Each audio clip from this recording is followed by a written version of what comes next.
For more on Greece's deal and the winners and losers in it all, we turn now to Ivan Eland, director of Center on Peace and Liberty at the Independent Institute. Good afternoon, Ivan. Good afternoon. Let's start with just what this deal curtails. What could you tell us about it?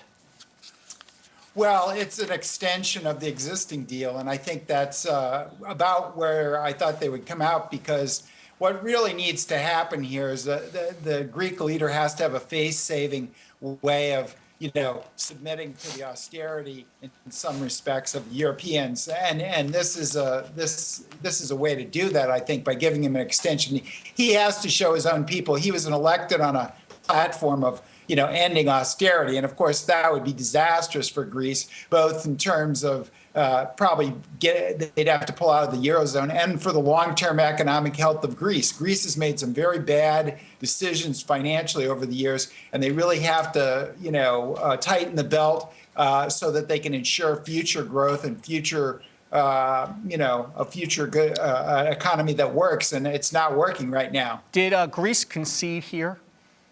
Well, I think there was, the Germans did give them a 4-month extension, but of course the Greeks wanted a whole new program, and I knew they weren't going to get that. So I think the Germans probably ended up winning, and the Europeans ended up winning. But they gave a face-saving, a measure to the Greek leader. Yeah, what do you make of the Greek leader, the new leftist government, sort of in-your-face and aggressive attitude here? Because it appears that they put themselves in a corner where they have to get some pullback on the austerity measures, or they're going to lose the confidence of the people who just elected them.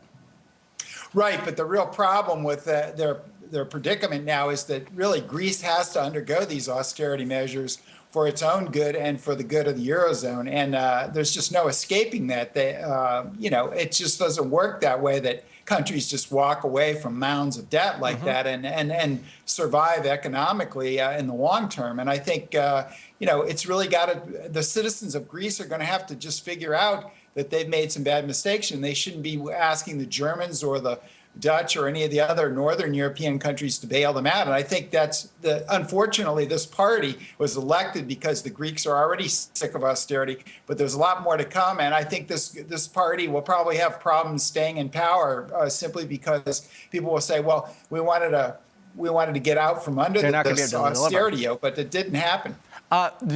Germany is holding the line and being really tough here, though, because it's not just Greece. There's Italy and there's Spain, correct? Germany, which is funding the entire continent right now, is really going to hold the line.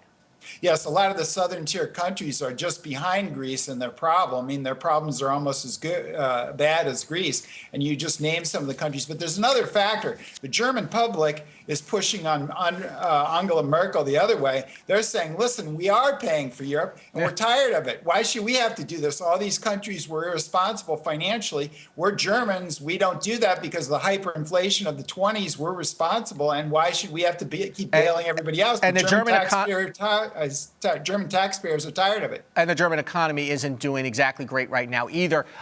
Your prediction here, does Greece stay in the Eurozone, or do they go it alone on a new currency? Well, I think they'll probably stay and limp along. That's just usually the way these things work. I think they'd be worse off outside it. But in any case, they're going to have a pretty rough road either way. All right, Ivan Eland, thank you so much. Have a good weekend. Thank you.